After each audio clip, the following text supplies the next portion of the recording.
Hey, this is Dr. Peter Terzop, and I had an issue come up in one of my classes, and it's an interesting one. The student had the belief that they do their assignment and they turn it in. I look at it, review it, give feedback, and then I grade it, and then they can take the grade and understand it. The feedback explains it, but it also gives them ideas of how to do better. And that's a very good way of looking at this whole process. Actually, it's probably the only way to look at it. Having said that, the student in this loop, didn't like the feedback in the grade because they did not listen to the instructions. Like, here's the instructions. By the way, watch this, watch that. Note where I say do not do something, do this. So their belief was, as a professor, I should stop grading and tell them, hey, this is not what you're supposed to do. It's not a good assignment, and you should be able to redo it. I'll go through the system and reset everything so they can redo the assignment with all the feedback so they can do better.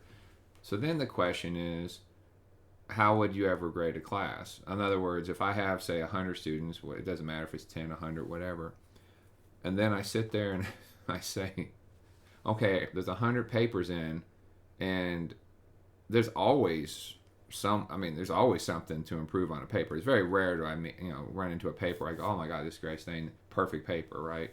Every now and then I have 100, maybe five are pretty. Just really here's some feedback, but really be honest, it's a good paper. But there's a lot of good papers and solid papers and average papers. Then you get into your not so average papers, then you just get into bad, F's, right? But how many of those would I have to redo every time? 75 out of the 100? I mean, that would be just an amazing amount of work. Not only, having to reset the assignment, but also sending it back to the student, ask him to resubmit, and then I have to regrade it again. I mean, think about that. I mean, that's a lot of work. It would be just too much, right? So the more or the lesson here is, if you have problems, like you say, well, I have a negative way of looking at it, so every professor does this, every professor does that, then ask the professor, what can I do? Can you please look at my paper?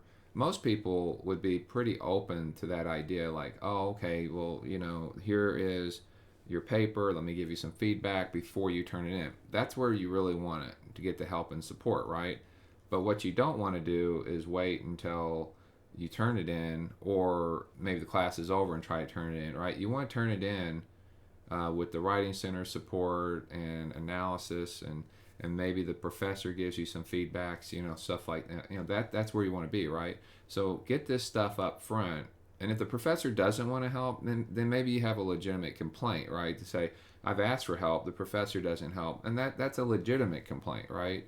But when you don't ask the professor for help, but then think the professor is supposed to edit your work and then give it back and reset the class and give you a second shot at the same grade, that's not reasonable, right? So, education's a process, right? It's just a question of how you do it. And if you work ahead of time, oftentimes you'll have better results. If you try to do everything at the last minute, or you don't ask for help or support or editing, all that, then this is what happens, right? Also, too, some students, I call them checklist students, which I have a video on, they'll sit there and say, well, where exactly did this was written in the instructions? Well, here's another concept. If a professor gives you, hey, I don't want you to do this or that in a video, or maybe they edit the instructions, like there's instructions to it, but then they edit the instructions, right?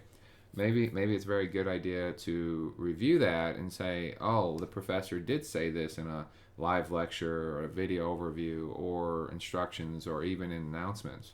And that's why it's important to be involved. If you don't read those things and the professor is trying to give you that extra insight and feedback, then that can be a problem, right? So you have to really take time to think, what is the professor trying to communicate? Now, if there's no communication, no announcements, they don't take phone calls or emails, then you have a complaint, right?